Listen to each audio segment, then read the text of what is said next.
Init tayo mga ka-Saudi boy ng manok para i-fryer natin inshallah bukas. Ayan, may toyo tayo, bitsin, lemon na dyan na inshallah. Slice na lang natin to.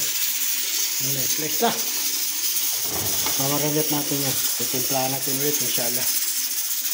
Ito parang kulang yung toyo pagdala natin ng lemon para masarap, tapos bawang.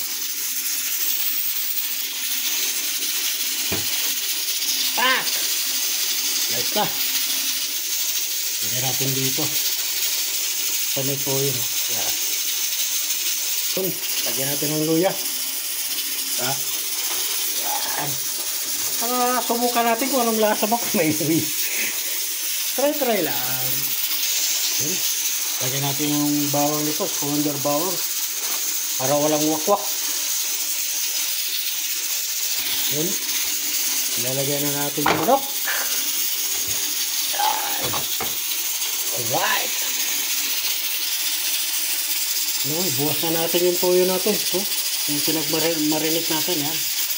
Para the best and the best. Bukas pa natin lutuin yan inshallah. Fryer natin. Mga kabit. Yung fryer natin nakanda na yan. Goods yan, goods. Mga kaibigan. The best yan.